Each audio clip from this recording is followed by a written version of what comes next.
Hey guys, welcome back to Lucid9. Without any further ado, let's get right back to where we left off last time.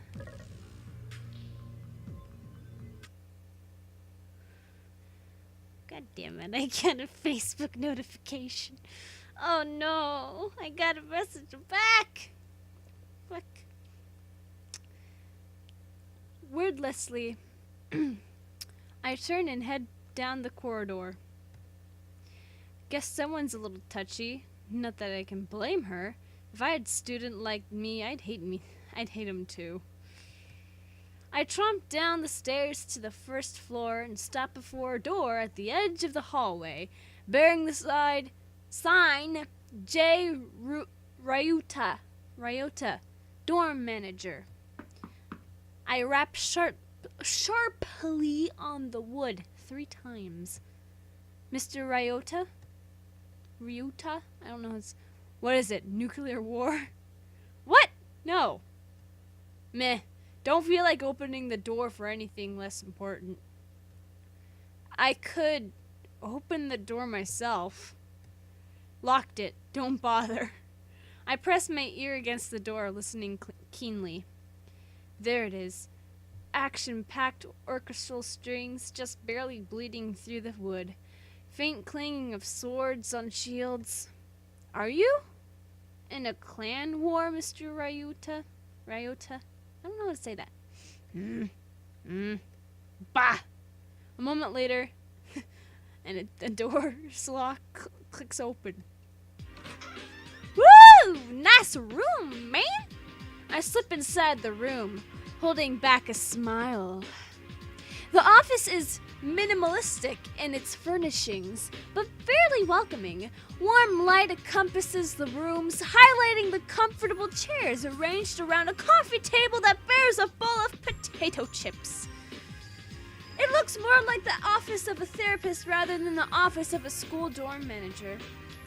In the corner, I spot a comely mahogany desk, on top of which sits Gyro Ryuta in a very dramatic position. Oh, I'm sitting like that too.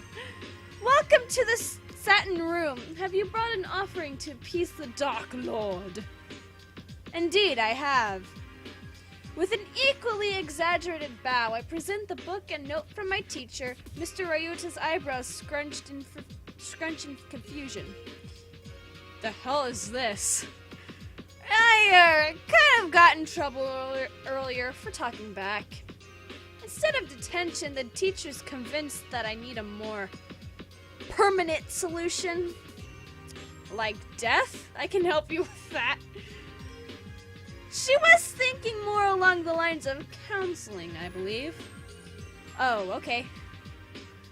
But what the hell is this? He shakes the book emphatically.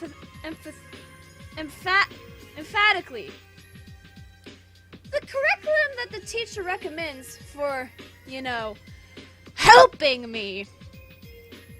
Oh, right. Well, I'll put it where it belongs. In the trash. Oh my god, I knew it was gonna be the trash. He promptly throws it in the trash, which extracts a laugh from me. Now, to business. Let's get down to business. To defeat those buns. Did they send me wieners when I asked for dongs? Thank you. That will be coming out on iTunes soon. Probably not. Let me read up on what exactly your teacher wants.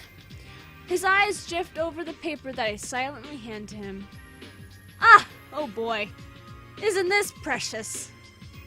Let me translate. Dear Mr. Ryota, I'm having trouble subduing a boy who actually has a brain and doesn't care for the inefficiencies of bureaucracy.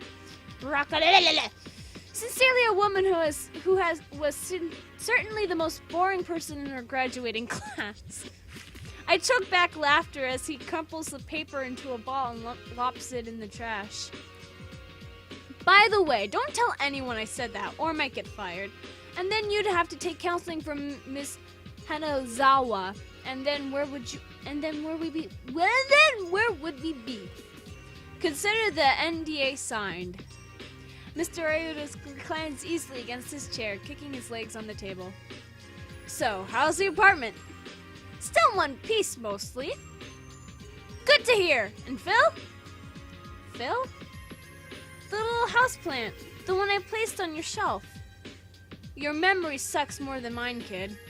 Oh, right. I vaguely remember Mr. Ryota forming an odd attachment to a plant when I'd moved into my apartment, even to the point where he named him Phil. I think he died. That's a bit odd. I thought he was a fake plant. Nope, looked faked on the outside, I guess, but all real inside. A satisfied smile pulls at Mr. Ryota's lips, and I suddenly realize the metaphor. We're not talking about plants, are we? Your optimism is inspiring, kid. I would have thought your answer to be the contrary. What, people look real on the outside, but they're all fake inside? Something like that. We were talking about plants. How was I supposed to know? Well, you know. Well, now you know. So now that you know, is your answer the same? No. Didn't even need to think about it? It's the truth. People pretend to be genuine on the outside, but inside they're nothing. Mr. Ryota evaluates me for a moment, but to my surprise, there's no judging in his gaze. You must be a real party pleaser. I'll be here all week! What made you draw such a depressing conclusion? I can tell that his mind's on the fast track of psychoanalysis, childhood trauma, clinical depression, suicidal tendencies. Time to put that to rest, because if anything should be blamed, it should be my 100% natural disdain for humanity. Power of observation, if anything. People like to be strong, confident, independent, and on the outside, peel that way, and what do you get? Their hearts? Then that heart must be pretty pathetic. Did I ever say otherwise? No, I guess he didn't. Mr. Ryota eases from the topic and leans back on his chair, drawing a planner from his drawer. Well, if it were up to me, I'd say that you're just like any other surly teenager going through the first throes of senioritis. Oh. But paperwork's been signed, and you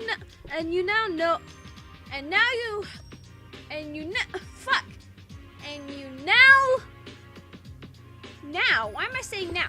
And you know how bureaucracy goes. God damn it. I can't talk today. Okay? I can't talk, okay? Just I thought our government was supposed to be more efficient since the national changes. Ha! You assume the mayor actually does anything important? You actually assume the mayor does anything important. He scrolls something down on his tablet and taps the screen. My phone buzzes gently in my pocket. Your teacher recommended that we meet every day, but honestly, who has time for that? We'll just play it by ear, and you let me know if you ever get the urge to murder someone. Probably means you're due for another checkup. I checked what he sent me, a copy of the spreadsheet that's taped outside his door revealing his available times. Wow, how do you have this much free time? Life as a dorm manager is just swell, isn't it? I thought you at least had some kind of job. I'll let you in on a secret. The kids here don't cause much trouble, not because they're angels, not because they're boring, because they're too prissy. They don't want to get their manicured nails dirty with things like graffiti or booze. But they do need someone to cry to when they stub a toe, and the other teachers seem to think that I fit that job description. Actually, it's more likely that they don't want to deal with hormonal brats. So instead of being a helicopter parent, I get to be a bench warmer who just nods and smiles once every few minutes. Like me? Well, you'll be more interesting than the rest of them, I hope. Yeah, that sounds like the academy in a nutshell. Half the people are too snobby to be fun, and the other half are too lazy to care. What do you get to hear? Whining about grades, toxic relationships. Sometimes, but not always. At any rate, I can't exactly complain. It makes my job easy. Thank you for your massive contribution to society. You're absolutely welcome. They seem equal to yours. I snort. He chuckles. Ha ha ha! Ha ha ha! I'm dead inside. Kill me. Yeah, this could have been really painful if I hadn't gotten Mr. Ryota. Well, as your loving, caring, and awe-inspiring mentor, I can hardly keep you from the beauty that is club recruitment, eh? Oh no, I'm fine, really. Off you go! Take a selfie and send it to me. Or I'll schedule an appointment tomorrow. But that's... You said... You need to expand your opportunities, broaden your horizons, go where no man has gone before. But... And most importantly, you need to get out of my office so I can check my clan. That's just sad, Mr. Ryota. World domination calls! See ya! How lovely. How lovely was that?